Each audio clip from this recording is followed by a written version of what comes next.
Bonjour à tous, aujourd'hui je vous introduis à une traduction de Paul Elam dans sa chaîne YouTube An Ear for Men.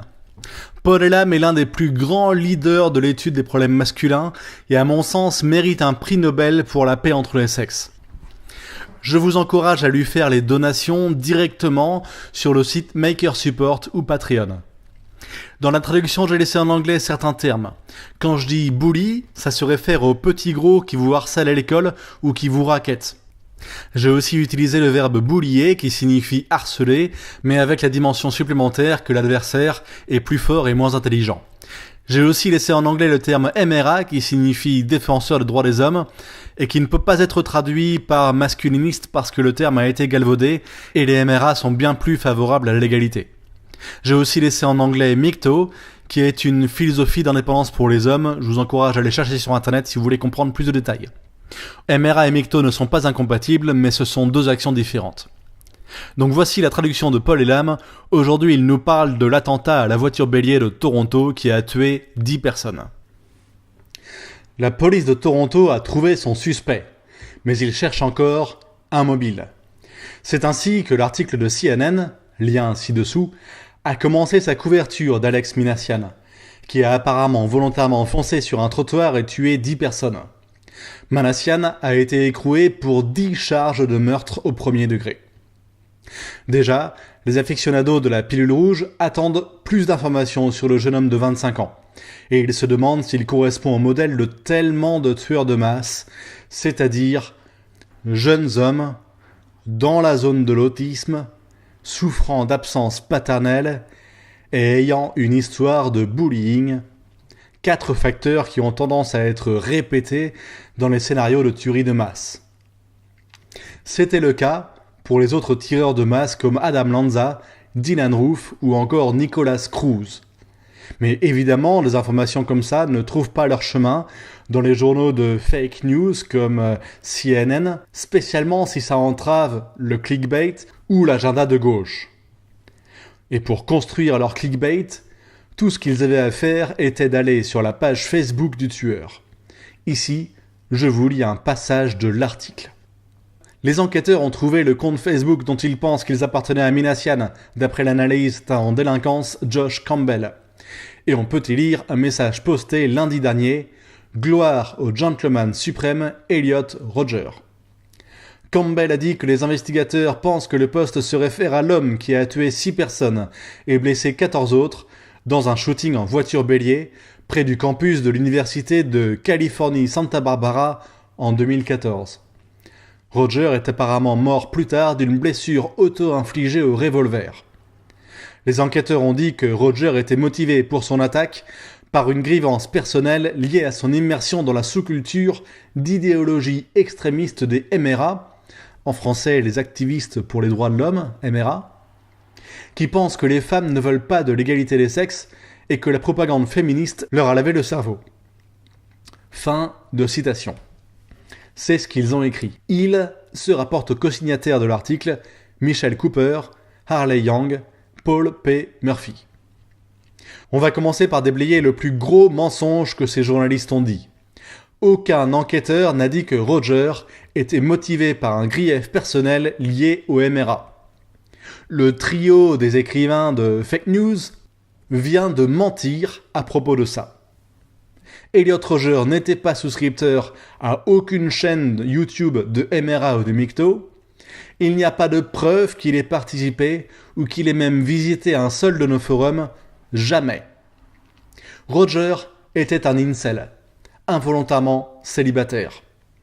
Cela signifie qu'il était rejeté sexuellement par les femmes et qu'il a interprété ça comme signifiant qu'il était victime d'une sorte ou d'une autre. D'après ce que l'on sait, il a passé du temps sur le site maintenant mort de puahate.com avant sa folie meurtrière. Tout cela pour dire que Rodger n'était pas, même de loin, connecté au MRA.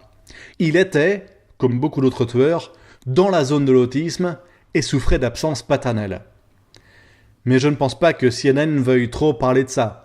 Ils ne veulent pas de vrais faits pour encombrer leur narratif qu'il y aurait une connexion entre la défense des hommes et les tueries de masse. Et ils ne sont pas les seuls. Dans le magazine Elle, Le pauvre journaliste et intellectuellement flatulent David Futrell va même plus loin dans la description du faux tableau. Dans son article en lien, il écrit, je cite, « La proposition de base d'un premier abord glaçante et ridicule pourrait autant être le modèle du mouvement incel en entier. Les incels sont des débordements du mouvement plus large de suprématie masculine dont la passion pour les discours misogynes et les actions violentes les ont fait atterrir sur la liste des organisations d'incitation à la haine maintenues par le Southern Poverty Law Center et d'autres listes officielles de groupes d'incitation à la haine cette année. » Fin de citation. Je donnerai du crédit à Futrell pour une seule chose. Aussi efficace que soit l'écriture, il écrit plus de mensonges par paragraphe que la plupart des professionnels de la propagande. Les incels ne sont pas des rejetons du MRA, qui, en passant, n'est pas un mouvement de suprématie des hommes. Mais comme je ne peux pas couvrir toutes les affirmations mensongères de Futrell en même temps, je vais juste m'en tenir aux connexions entre les incels et les MRA qu'il a fabriqués. À ma connaissance, ce genre d'agitprop remonte à la tuerie d'Elliot Rodger et a été d'abord manufacturé par le Daily Kos. Lien ci-dessous. Notez qu'entre le Daily Kos, CNN et Futrell, aucun n'offre le moindre morceau de preuve prouvant la connexion. Au contraire, toutes les preuves disponibles démontrent une claire séparation de ces groupes. Les incels ne sont pas plus une filiale des MRA que le MRA une filiale du féminisme. Les propagandistes comme Futrell le savent, juste comme ils savent avec certitude qu'ils envoient leurs lecteurs sur une fausse piste dans une course aux poules sauvages en les envoyant chercher pourquoi ces tragédies arrivent. Les victimes de ces tueries, spécialement les femmes, sont seulement des cadavres pour les gens comme Futrell, sur lesquels s'appuyer pendant qu'ils brouillent les pistes avec de la désinformation. Et comme la machine à fake news va continuer à tromper le public à propos des nombres grandissants de cadavres, c'est à la communauté Red Pill de chercher les réponses à cela qui soient intellectuellement honnêtes. Et comme nous n'avons pas le budget de CNN, nous devons nous en tenir aux informations publiquement disponibles. Et c'est parfois suffisant. Ci-dessous, vous allez trouver un article que j'ai découvert après avoir commencé à écrire ce talk. Il parle d'un ancien camarade de classe d'Alek Manassian qui a suivi des cours d'éducation spéciale pour les étudiants touchés par l'autisme. Alors regardons. Adam Lanza, Dylan Roof, Nicholas Cruz, Elliot Rodger et Alek Manassian, tous des tueurs de masse, tous autistes. Et je vous donne ma main à couper que nous trouverons que Manassian a souffert d'un certain degré d'absence paternelle et a été bullié à l'école.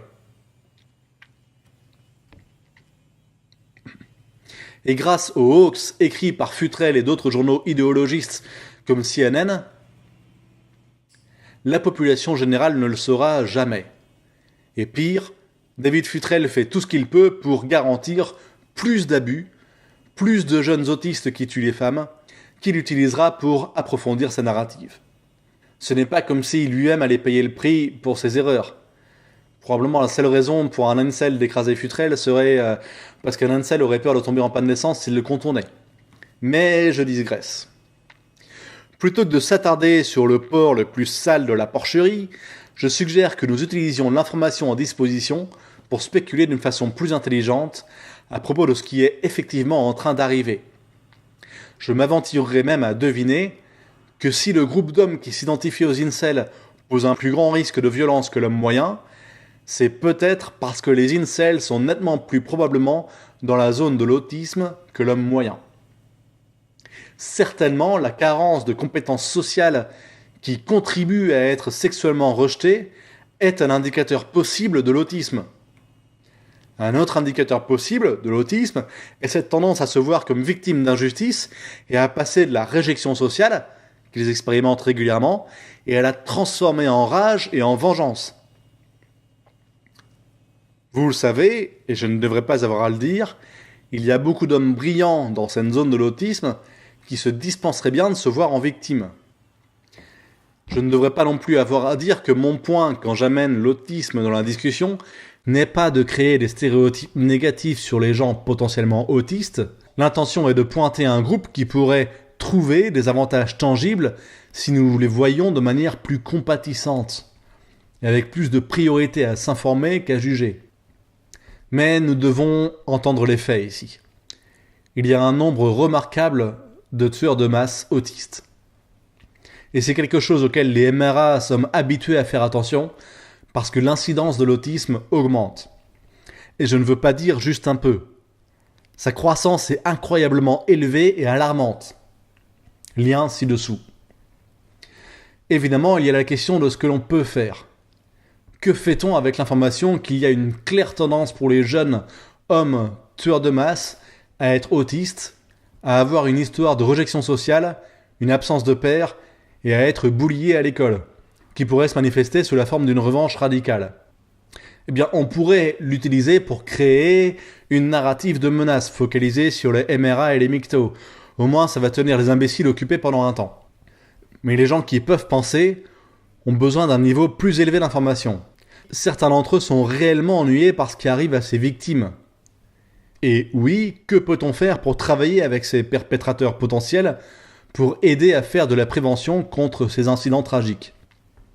Alors une option que je trouve fascinante est d'encourager les incels à trouver des connexions sociales parmi les MGTOW et les MRA. C'est l'ironie de tout ça. Plutôt que d'être des filiales des MRA et des MGTOW, les incels semblent graviter autour d'une philosophie qui est diamétralement opposée à ce qu'on trouve dans les cercles de MRA et de MGTOW. Les incels encouragent une identification à la victimisation. Les MRA et les MGTOW encouragent l'autonomie et la maturité personnelle. Alors évidemment, si vous vouliez décrocher la lune, vous pourriez faire des choses vraiment attractives avec les jeunes hommes dans le spectre de l'autisme, comme dérouler la moquette rouge pour les pères, pour qu'ils restent actifs dans leur vie. Vous pourriez aussi avertir les gens que les mères isolées avec un fils autiste, c'est un peu comme fumer à la chaîne quand vous êtes génétiquement disposé au cancer du poumon. Les choses ont beaucoup plus de chances d'aller mal. Mais évidemment, ce genre de prévention n'est allé nulle part. On ne peut même pas obtenir des médias, ou les pantins qui constituent les médias, qui les acceptent que les MRA, les MGTOW, les PUA et les incels sont tous des choses très différentes. Alors à la fin, attendez-vous à plus de tueries de masse, plus de tentatives pathétiques d'utiliser des idéologies corrompues venues de l'agenda marxiste pour les expliquer, plus d'attaques sur les MRA, les MGTOW, et sur n'importe qui à qui il arrive de parler du cancer que nous avons fini par appeler le féminisme.